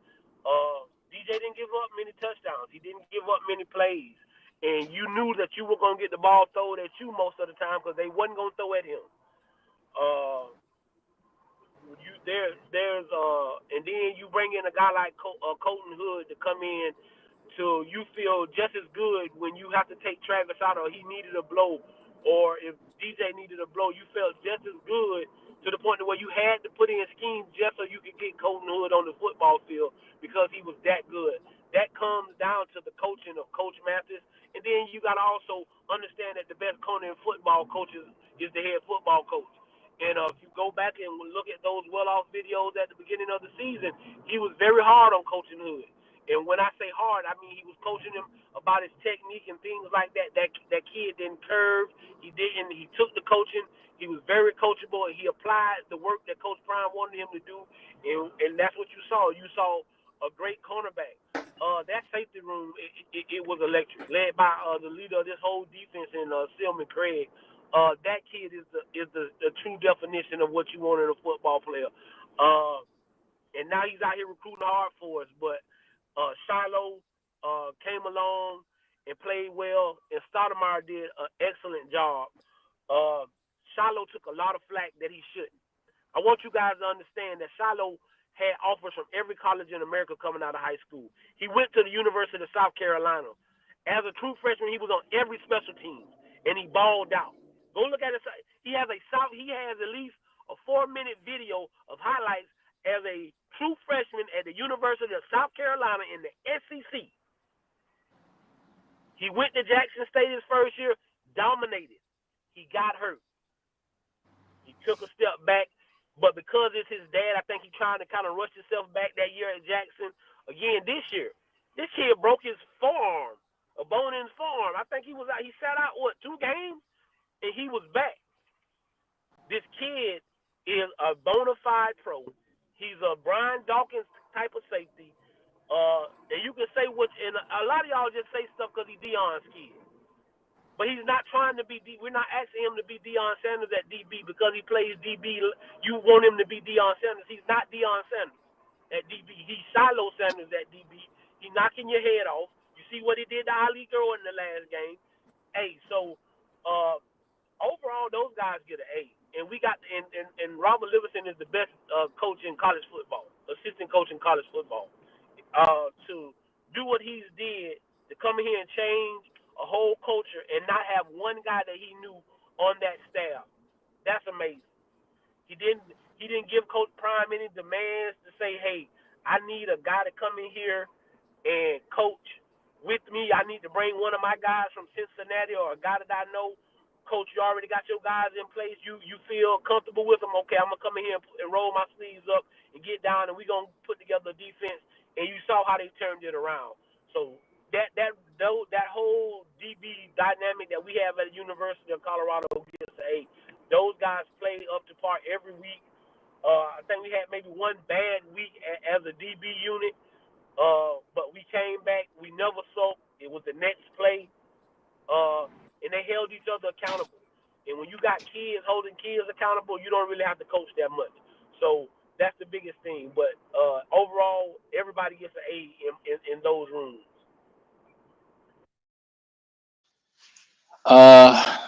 Yeah, I think you would have to go with an A. You got the best defensive player in the country on the team. We just got the award to show for it. DJ McKinney, like Coach Dre said, he didn't give up a lot, man. He didn't give up a lot of touchdowns. There wasn't a lot of stuff happening on his side. I mean, when you play DB or play corner, of course you're going to give up catches. Of course you're going to give up a touchdown here and there, I guess, unless your name is Travis Hunter. But he played great. Preston had some moments in the slot where he could have did a little better. But, I mean, for the most part, man, Preston was doing his thing. Every time Preston or Trav got an interception, Preston got one. It was back and forth, but unfortunately he got hurt. Cam, man, again, same, like I said about Travis and Shador, as far as their journey from Jackson State. Cam came a long way and balled out. I feel like some people probably thought when he came from Jackson State, like, he probably shouldn't be here. Because of some guys who probably shouldn't have made the trip, right? He wasn't, he didn't start initially last year, but Slush got hurt, and he took advantage of his opportunity. And this year, man, he was really the heartbeat of the defense. I mean, him and Nikai Hill-Green, I think as it shakes out, they are tied for the most tackles, I think, with 82. But week after week, it's bouncing back and forth, back and forth, back and forth, back and forth. Last year, Cam missed a lot of tackles at the line of scrimmage. He was just bouncing off, whether it be because of his size or whatever the case may be. But this year, they had him playing in the box, and he was coming down, laying the wood. Yeah, he didn't have any interceptions, but again, that's because he was playing down in the box, making stuff happen. So I'm proud of Cam and how he played. Got snubbed from some of those Big 12 teams. I mean, just ridiculous. And like he said, when they put him on the honorable mention, he reposted and said, y'all could have just kept me off everything. If this is what we're doing, you could have just kept me off everything. I don't even want to be honorable mention. But Cam played great, man. Colton Hood, unsung hero coming in. He took advantage of every single moment that he got, making plays left and right. And I had to end on my man Shiloh, right? Like Coach Dre said, everybody loves to talk about Shiloh. And we forget, cool, hey, He got to learn how to wrap up. Okay, cool. I'll give you that, right? But we love the big hits, though. We love when he knocking somebody out, or we love when he forcing fumbles. It just comes with the territory, right? We see players week in, week out, DBs week in and week out in the NFL, and even on our own team or other college teams, players miss tackles. Players come in with their shoulder, they whiff, so on and so forth. But 8 times out of 10, Shiloh is gonna connect and it's gonna look good. Nobody cared when Shiloh led the team, was tops in the country in forced fumbles last year with 4. Nobody had a problem with it, right? And one of the questions I always ask people when they talk about Shiloh, oh yeah, he shouldn't be back there. Oh, he can't do that. Tell me when Shiloh has given up a touchdown in coverage. Nobody can ever answer when Shiloh has given up a passing touchdown in coverage since being at Colorado. That first year at Jackson State, I think he had 4 interceptions, led the team balling. Like Coach Ray said, he got hurt. So yeah, his second year at Jackson State, he was a little bit of a liability in that coverage. But I feel like everybody rolls with that. But they don't even care that he came off a torn ACL in a couple months and was playing, probably shouldn't have been playing. Nobody cares. And you still run with that same narrative 2 whole seasons later. When, since he's been to Colorado, has he given up a passing touchdown? Now, finally, somebody told me, oh, well, he gave up one that Cincinnati game. That was a coverage scheme type of situation, man, crossers. Okay, but if you want to say that's his fault, okay. So you telling me one touchdown pass at safety that he's given up in what? Well, I can't say 24 games because he got hurt, but I'm saying in 20 some odd games, and he gave up one touchdown. I'll take that. Everybody who tells me, oh, they hiding him in coverage, he plays safety, right? If an offense wants to scheme to put you in a situation to where you're gonna have to guard somebody, an offensive coordinator can scheme to have him all by himself to where he has to guard somebody. So I don't want to hear all that Shiloh slander unless you can tell me when he gave up a passing touchdown in these 2 seasons at Colorado. Y'all don't complain when he's saving touchdowns. Against Kansas, he saved 2 or 3 touchdowns while Neil's running down the field, butt naked. So that's just what I had to say about that, man. But overall, DB room, man, you kind of got to give him an A. And I believe, if I'm not mistaken, we didn't give up one 300-yard passer all season. I think we got close. I think Jefferson had like 289 or something like that. And then the other 2 or 3 might have had in like the 260s, 240, but nobody over 300 for sure. And it was only a handful that was even over 200. So out of 12 games, man, you can't beat that. You can't beat that at all. I appreciate your perspective from all the grades from the offensive side, defensive side. So now we're going to finish this off, right? Give me your offensive MVP of the season, your defense MVP of the season. Offensive MVP, I'm going with it's gonna be Colt. Shador and Travis gonna be my offensive MVPs. You just can't go wrong with those 2 guys. I think they're the best 2 college football players in the country, hands down. There's nobody better at quarterback. I don't think there's anybody better than average. Defense is Hill Green. In the amount of time that he did, and to be selfless and wait his turn and wait for his opportunity on the football field was the biggest thing. Those are my MVP. Man, that's a tough one. I like the co MVP on offense. I mean, you could just give it to Shador just flat out. You could make it co with Shador and Trav. You could even slide in the young boy, man, Jordan Seaton balled his butt off, man. Hey, you right? I was waiting. I was like, I was gonna let y'all go before I say who I was gonna say. Because I'm like, Jordan. I got to put Jordan Seaton in that conversation, man. Yeah, and that's what I'll do, man. I'll just put the few guys who I think should be in the conversation. So Shador, Trav, Jordan, Defense, like I just said, as far as how I was talking about the DBs, you have to say Cam. But the same way when I mentioned Cam, I mentioned the Kyle Green. They were battling in the Kyle Green. So again, I think it was 82 tackles, if I'm not mistaken. Going into the Kansas game, I know he was, I think, like top 5 in the country in tackles for losses or tackles at the line of scrimmage. I'm not sure how it shook out, you know what I'm saying, as the last 2 games went.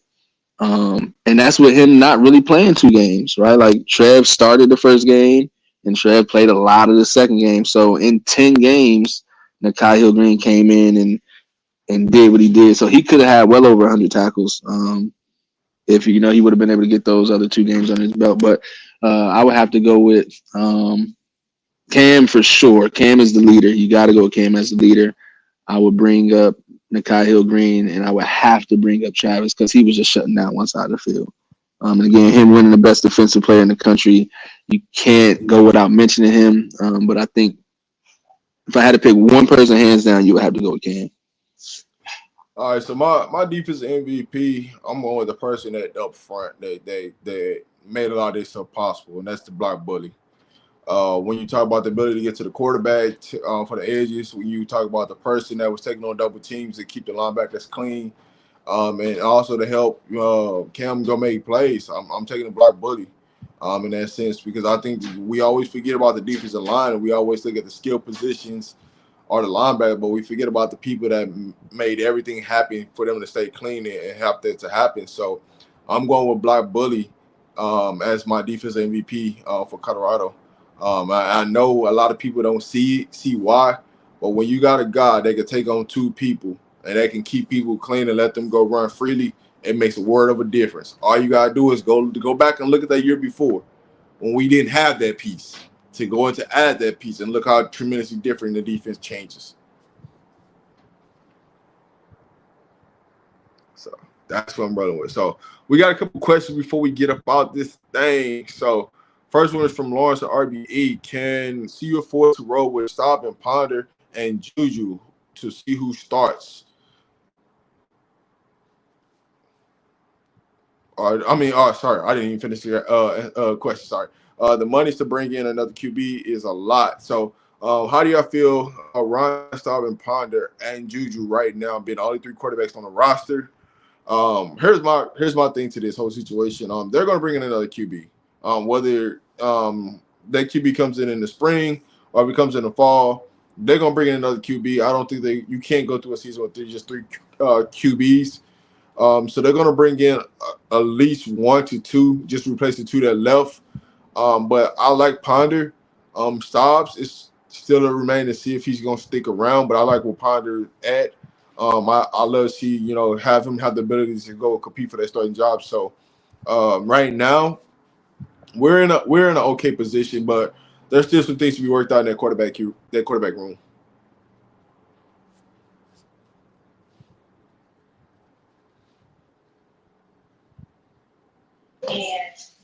We can't hear you, Coach Dre, if you're talking, but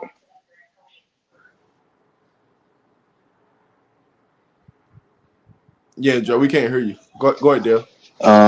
yeah, I think we've been talking about this man over in our Discord for the past couple of days. I do think even before we got Juju, I mean, we knew that was gonna happen, but I still felt like we would go grab some sort of veteran quarterback. I wouldn't necessarily say he had to be a starter somewhere. He had to be, amazing, but some sort of veteran quarterback that could come in if necessary, right? That you would feel comfortable, like, hey, if we have to, give Juju a game 2 or 3, we feel okay with this guy. Or if, God forbid something happened, he broke his pinky nail and he couldn't play for however long, right? You feel like you have to have a guy, but when you look at him, right, you watch his games, he can ball. But I do think we have to get somebody, at least one more. It just depends on the type that you want to get, but definitely go get one more. Here's my thing. Juju can make every throw. It just bring him along slowly, right? They're not gonna throw the book at him and say, "Hey, we need you to go be this," at the beginning, right? You progressively, slowly bring him on. I do think he has the opportunity to start next year. I think that they're going to put the weapons around him to go. And that's why you see Colorado heavily invested on going to go get offensive line in the portal. That's why you see, 3 to 4 guys already, coming on a visit within the next 7 days to the University of Colorado. That's not by no reason. It's to protect Juju and protect the next quarterback in line because they know how much of a key you're going to need an offensive line to protect the quarterback. So I like where we stand at with Juju starting, but I do think we need to go bring in just a serviceable quarterback, just a serviceable backup quarterback, and we'll be fine. Y'all can hear me now? Yeah, we can hear you now. Yeah. The question is, are we okay with pondering stars? Yes. Do I believe we're gonna get another quarterback? Yes. And it's just because iron sharpens iron. Prime is not just gonna hand Juju the keys to the offense and say, "Hey, you're the starter." I don't believe that's what's gonna happen. What's gonna happen is he's gonna have to come in here and earn it. But again, guys, I'm gonna keep saying this: the offense that Shador ran last year and the offense that we're gonna run next year is not gonna be the same. Go watch the Utah game where Staub started, and that is more the offense that you're going to see us run. We will not be running the offense that what I call the Peyton Manning, Tom Brady offense, and that is Shador calls the plays, and the offensive coordinator calls the plays, and if Shador don't like it, he can audible out of it. Well, whoever's the quarterback next year, they won't have that luxury. They will not have the luxury of audibling out of plays, right? So, I like the kid from Liberty, but ever since we put our bid, ever since they have said that the kid was coming on a visit, he has been getting thrown all kind of offers because they're trying to stop a kid like that from coming to Colorado. But I think we will get us a decent guy out of the portal, whether it be this window or the next.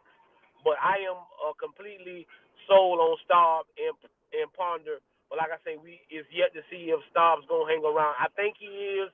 But you know what I'm saying? In this day and age, you never know. But I am good with whatever these young men do. Hey, Coach Dre, Brian Hartline is interviewing for West Virginia head coaching job. Who? Brian Hartline. For what? Hey. I thought they was gonna hire Rich Rod. It look like they ain't signed off on that. Yeah, that's what it sounded like. That was the information that they was giving out for a little last week, that it looked like they was gonna hire Rich Rod. So Hey, I know if they lose Brian Hartline to Ohio State, boy, I know it's gonna be something going on. there's something going on already. Ryan, they gotta beat Tennessee in that first round of the playoffs. He can lose to Oregon, but he cannot lose. He can't have lost to Michigan and then go to the playoffs and lose to Tennessee. Because those whispers that y'all heard about Urban Meyer, those were real whispers. If Urban Meyer would have said that he was interested in really coming back and coaching, those was real whispers. They was really throwing out fillers to see if he was thinking about coming back to coaching. So, Ryan Day, Ryan Day. I don't know what else to tell you. I'm just saying, if they lose Brian Hartline, like that's they number one recruiter right there for Ohio State, and all them top receivers they were getting, that ain't gonna be happening no more.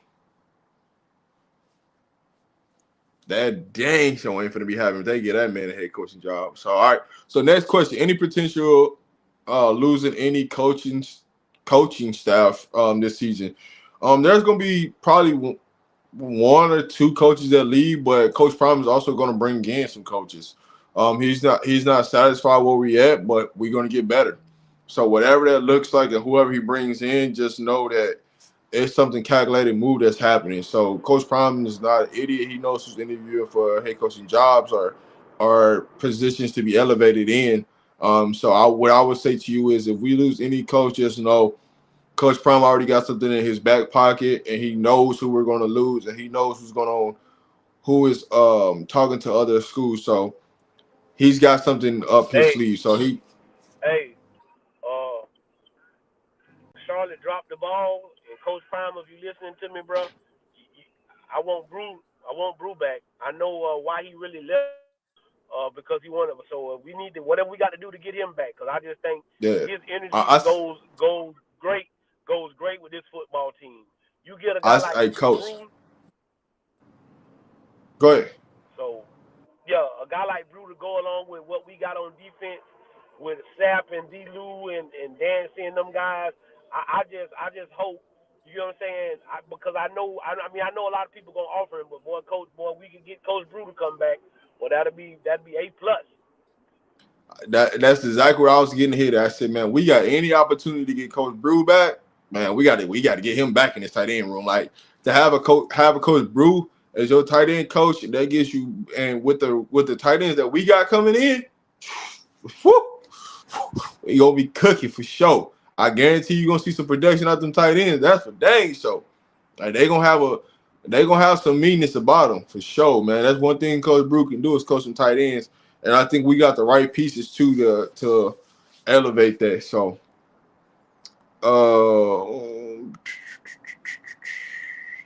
we just answered that. How many guys you think will go to NFL?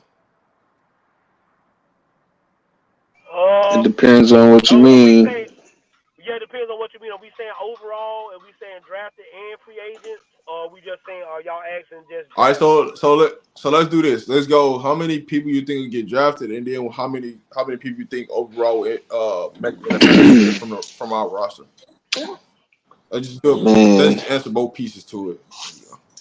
drafted, I got to go with clearly Shador, Travis. I'm going with Shiloh.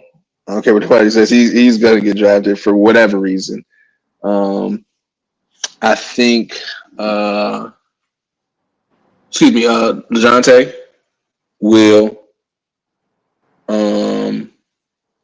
I'm a hold out hope for. I'm a hold out hope for Nakai and or Nakai Chidozie and Preston Hodge. Those are my three that I'm really I think could. I think they could. Oh, excuse me. Yeah, dang. Thank you, Jay. BJ. BJ is definitely in my for sure. So I got Trav, Shador, Shiloh, BJ, LeJounte, Will. Those are the ones I can confidently say that I personally think for sure. Then I got Chidozie and BJ, excuse me, and Nakai Hill Green right there. That could maybe get drafted. We can see. So that will put me at 8. And then everybody else, I do think a lot of those other guys will get an opportunity to either undrafted free agent, right away, or an invite to come try out. So Jimmy, hands down, if he doesn't get drafted, we all assume he's gonna have an amazing pro day, an amazing combine. So you see what those numbers look like. Maybe, maybe not, but he's definitely gonna get in there.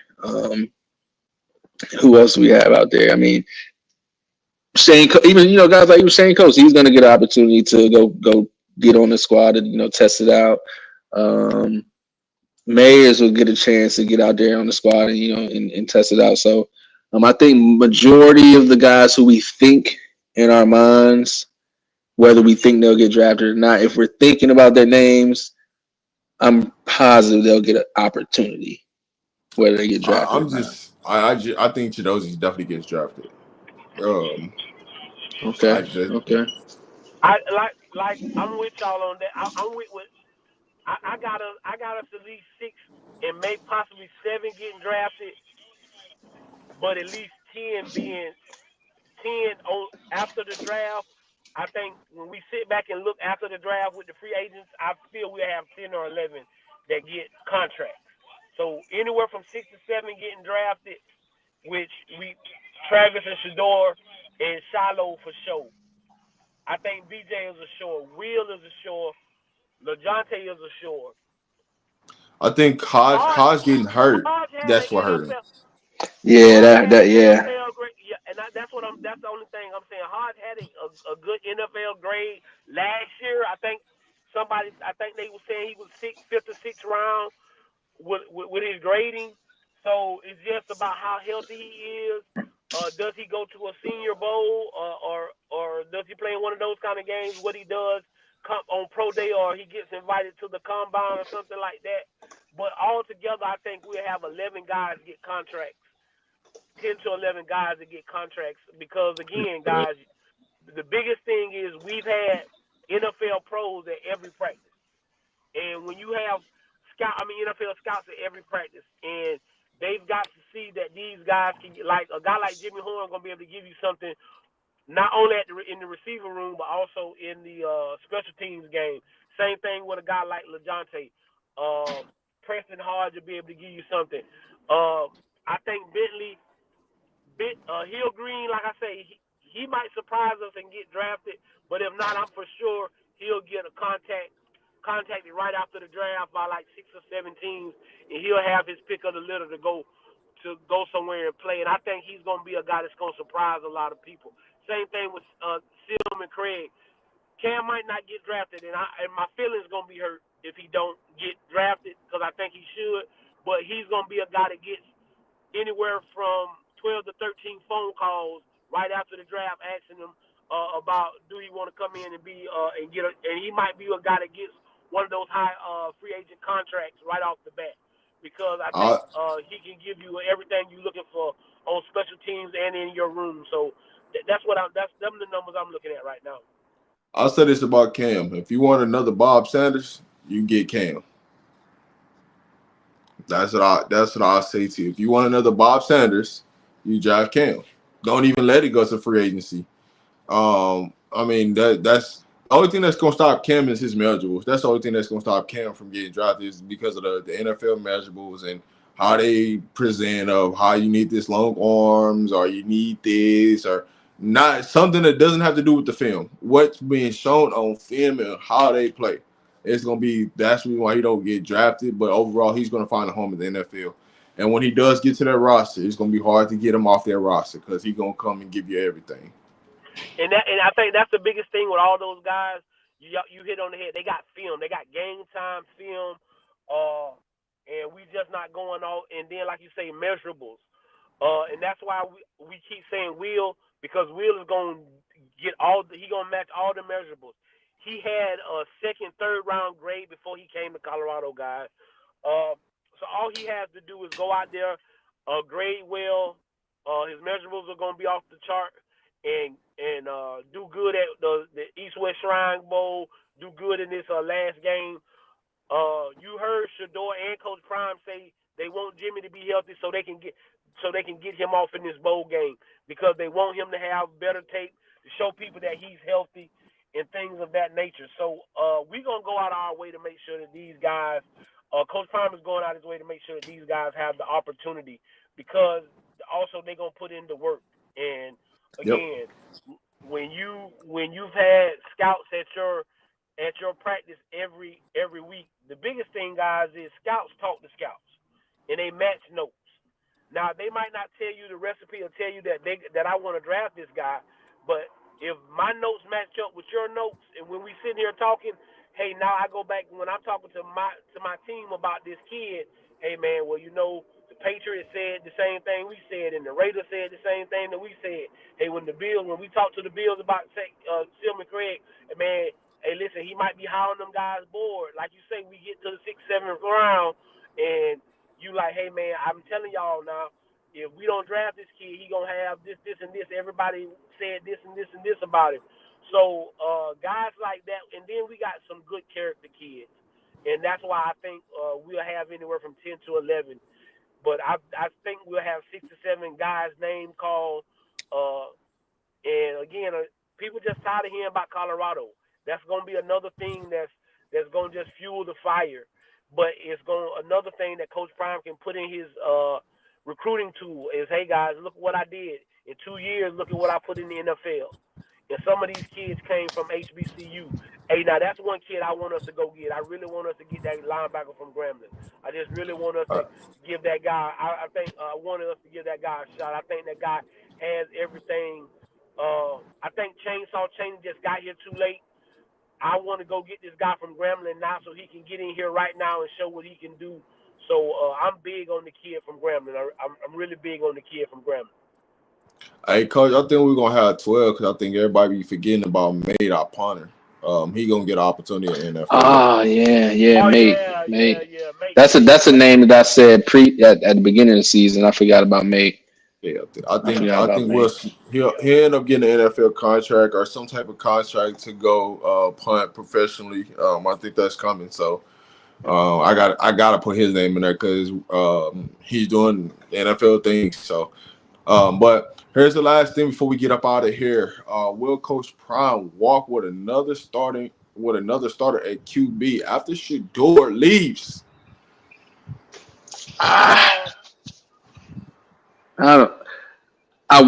Initially I would say no.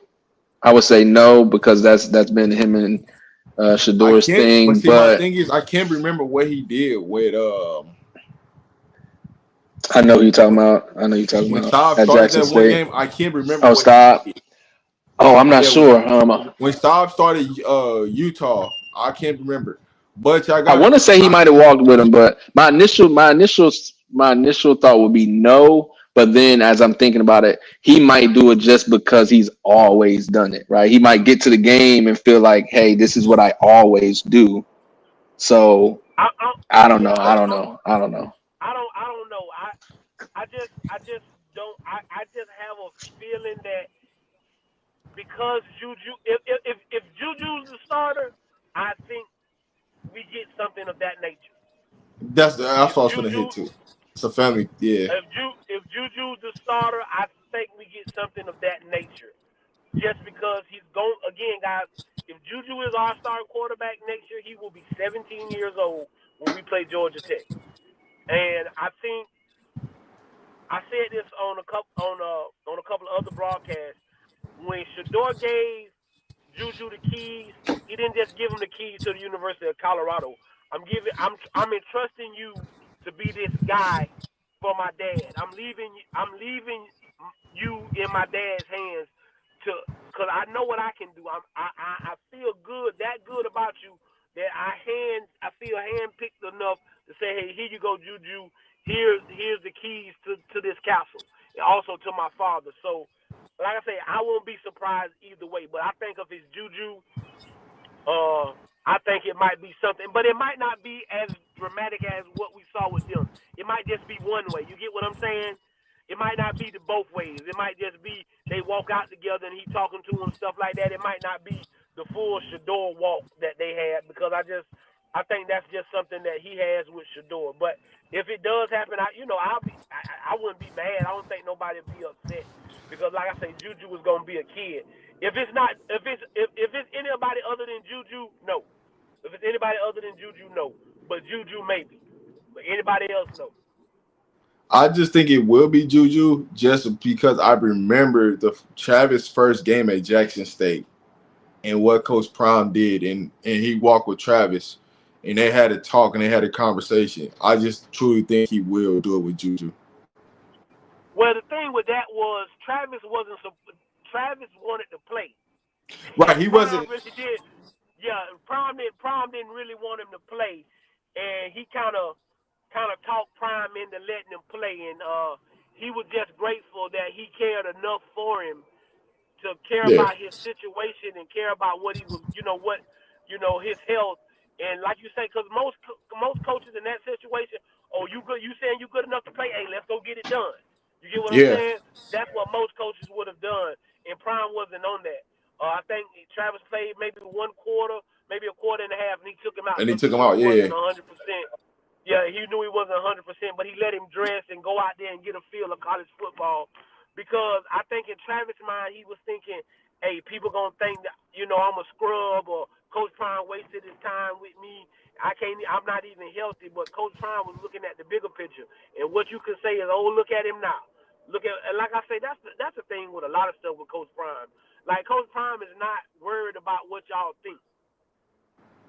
He's just really not. He's worried about the well-being of these young men and what they're capable of. I know Travis has a future in the NFL. So I'm gonna risk this kid going out here and breaking his ankle or doing something worse than what he is doing because for my benefit, just not to have people ask me questions. No, I'm Deion Sanders. I'm used to this. So we like I say, if it happens with the walk, that's good. If it don't, it won't bother Yeah. me either way. I'll tell Then you we have this a question. first Go game ahead. of the Go season, ahead. I'll be there. I say first game of the season, I'll be there. Lord willing, I'll be there. So we gonna find out. That's the best answer I can give you. Yeah, me too, for I'll be there sure. for spring game. So we'll find out. Johnson, we already answered that question. No, Coach Rich is not coming to FIU with Coach Simmons. He'll be staying at Colorado. So no. Yeah. I think we had the other question about Belichick. Guys, it's a lot to that. It's a lot. It's a lot that's into that. Yes, he's gonna be the head coach of North Carolina. The question is, how long will he be the head coach of North Carolina? Because it's a stipulation in there that I think his son is to be is when he gets hired, that his son is the coach in waiting, so that young Belichick will be the next head coach. So whenever Bill Belichick steps away from the University of Carolina, young Belichick will be the next head coach at the University of Carolina. So when y'all be saying daddy ball and y'all be talking all that crazy talk, I want to hear some of that with this. I want to hear some of Facts. that with this. You understand me? I want to hear the media come out and talk about this like they talked about Deion. Okay, because that's what goes on in the world. I'm gonna do whatever it can to make it better for my kid. My kid wants to be a head coach. He was a defensive coordinator this year at Washington. Hey, I'm gonna go take this job at the University of North Carolina and try to turn this thing around. And when I get this thing turned around, hey, I want y'all to talk about Belichick because Belichick ain't going to nobody's house neither to recruit nobody. I'm just letting you know that Belichick ain't going to no high schools. You know why? Because he's Bill Belichick. He already And if told Bill you to up Belichick front he ain't. come to your high school, he shuts it down. You know But I what's want y'all crazy to is talk. Go ahead, Coach Rob. Belichick, you know, his plans sound brilliant when it ain't coming from Colorado. There you go. There you go. They say he gave this man he say he gave the University of North Carolina a book outlining what he was gonna do, what he was and wasn't gonna do, and how things was gonna have to be operated. It's facts. And ain't nobody opened their mouth and said a me tata. You know why? Because it's Bill Belichick, right? But if Deion Sanders would have did that or said that, y'all to ask, oh, how can he dare tell somebody what he is and ain't gonna do, and how can he dare do this and how can he do that? But y'all ain't asking Belichick that. I forgot he got Super Bowl rings, right? Last time I checked, Deion got Super Bowl rings too. Maybe I'm wrong. Maybe he don't got them. But the last time I checked, he got Super Bowl rings too. And he's been doing this for a minute. But I'm happy for Belichick. I think this is another thing. This is just me talking. I think they're doing this because they don't want if college football is going this way, they want another face besides Deion's face. So now it's like, hey, we can either talk about Deion or we can talk about Belichick, right? So I think a lot of that plays into it too. So, but I'm happy for Belichick. He going to the ACC. Another now you're gonna see another ACC school with a big time coach. Now Dabo got somebody to compete with, I guess, in the ACC because Cristobal couldn't get it done this year when he was supposed to. But I ain't gonna say nothing. All right. When is the spring game will be announced? We should get announcements sometime in January. When the official date for the spring game is. That's typically when they announce it. And then they'll put tickets on sale, things like that. The spring game is, the first time you get to see Juju live in the Colorado uniform. It's just a practice. It ain't a full course game. I don't want you to go up there thinking like, oh man, this is the type of offense we gonna run this, that, and the third, because it's just a glimpse. It's not truly what we gonna run. They just want to see under the lights who gonna show up, who not. When you get thousands and thousands of people, in the stadium, like so, you get to find out what it is and what it ain't. But we're about to get this thing up out here. If we didn't get to your questions, sorry. If we didn't get to all your questions today.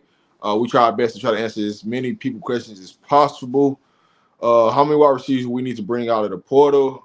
If you missed that episode, we're gonna be bringing in two to three players. We might lose another person out of the wide receiver room, but it's not looking possible. But I say this: if anybody's gonna leave out of the wide receiver room, it'll probably be after the spring game. Um, we do got, three wide receivers coming on a visit so far. So that pretty much tells you what the room is gonna look like.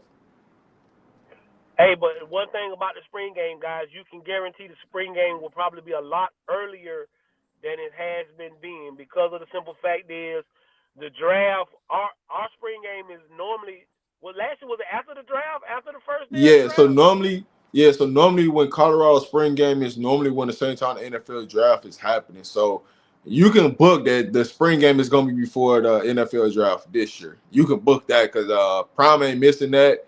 And everybody that's attached to Coach Prime, family, friends, and to Travis and all the other players, they're gonna be there. So you can guarantee that the spring game is gonna be happening a lot earlier than it would in normal years.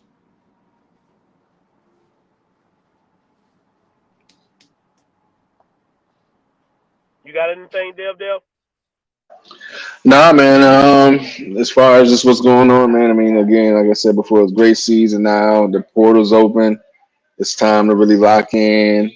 Everybody, again, I know Rob said all the time, be patient. Don't get all hyped up and worry. Oh, this player, because it's a million players in the portal, right? And I know we're all looking at every single one who hits the portal. Every single person who hits the portal. Oh, we got to get him. We got to get him. We got to get him. It's all gonna work out in the end.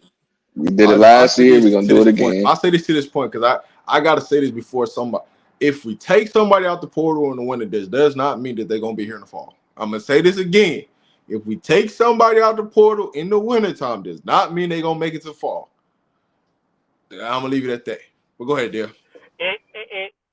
And here's another thing before we go back to Dev. I said this, I think, on our last live. You guys look at, and there's no knock on nobody who hit the portal from our team. But if you look at our portal guys, and you look at Alabama portal guys, it's only one guy on our portal list that played, right? And that's Hayden until he got hurt. You look at Alabama's portal list, you got three. If I counted it right, out of their 11, they got 6, 7 starters on their list. So sometimes I think we be griping and moaning about stuff, and it's people that's in way worse positions than what we're in. You get what I'm saying? So we always gonna tell y'all to be patient. Coach Prime and this staff know what they doing. They know what they want. Everybody is not the University of Colorado material. Just because you got a 5-star by your name don't mean nothing. And that's the one thing I don't like, that they go back to high school. If they done been in college, stop saying it's former 5-star. Hey, this university, whatever kid is transferring, stop going back to what they was in high school, because you can't go backwards. Nope. All you can do is go forwards. So Just that they ain't produced. I think that yeah, just because they ain't producing, you trying to get them hyped up because that's what you had them ranked as, and it's not panning out. Stop doing that. Hey, just say, hey, this kid from this university is hitting the transfer portal. Going back, like, who cares about a kid that was a 5-star in 2020? I'm just being honest with you. It's going to be 2025. Who cares that he was a 5-star in 2020? Go ahead, Dale. Oh no, I mean that's all I had to say, man. Again, just everybody. It's gonna be fun, right? let's look at all the players. If we see some guys with some, and we want production at this point, y'all. We want production. We want production. That's what we're looking for. We want production out the portal. So again, let's keep looking at all these guys, keep vetting the guys, keep checking their stats, seeing what they did, sending them to send them to the recruiting staff on Twitter and all that type of stuff like that. But if we don't get nobody, it's not the end of the world. If we do get somebody, everybody just chill because we've seen this story before. We've seen it before. It's all gonna work out in the end.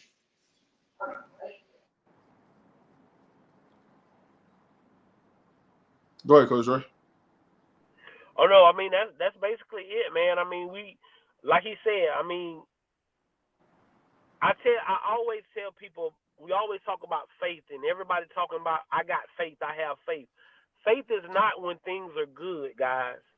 That is not when your faith is tested. Your faith is tested when you really don't know what you're going through, what you gonna do, or you don't know what's really gonna happen.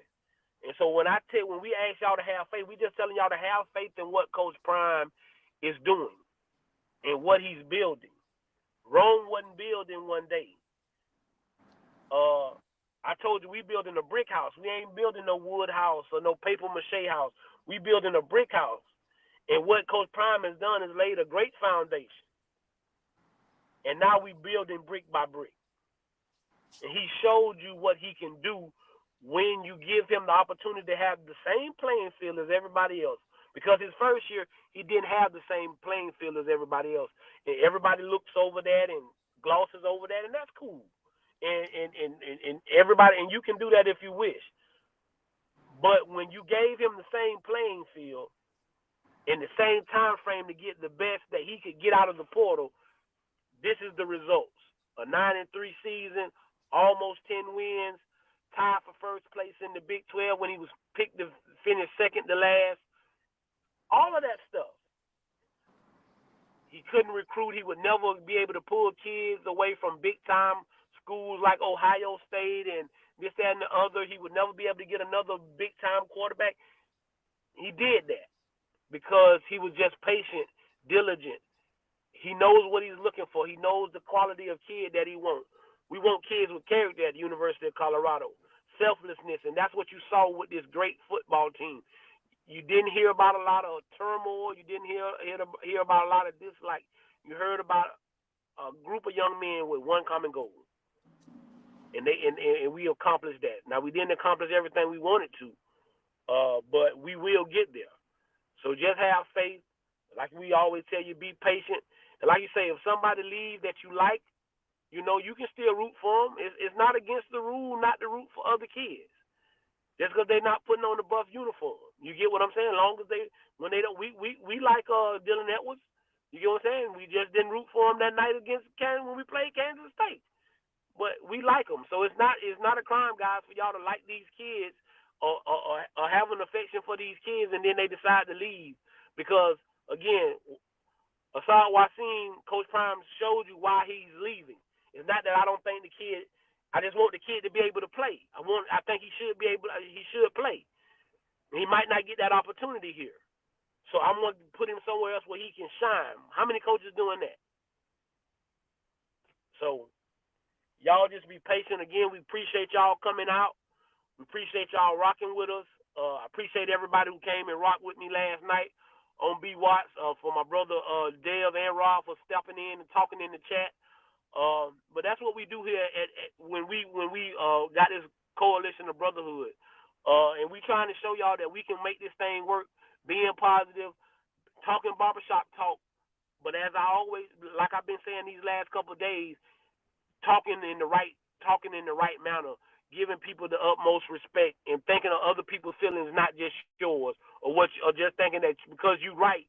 The way you present it and talk about somebody, that can make it wrong, and that's the thing that we're going to push over here, Rob the Man. We want everybody to stay blessed. Make sure you check on your family members, man. Don't put stuff off today that you tomorrow that you can do today. Check on your family members. Forgive them, man. We coming up on Christmas. Forgive your family, man. Be with your family, because one thing you can't change. My grandma told me and my cousins and all of us that a long time ago. One thing you can't change is who your family is. One thing you can't change. Now, you can go out and get other family, like y'all are family. That's my brother. These my brothers right here. You get what I'm saying? But I can't change my biological family. I can't change them. You get what I'm saying? So get things right with your family. Love on them while you got them. Because the worst thing is for you to be upset with them and you ain't able to tell them that you're sorry or forgive them for whatever transgression. And then later on in life when they gone, you realize that what y'all was arguing about was dumb. You understand what I'm saying? So, you want me to end it, bro? So, like I tell you, as I always say, man, if I send no ships out, no ships will come in. And if there's no contest, nobody can win. Games can't be won if they haven't been played, and prayers can't be answered if they haven't been prayed.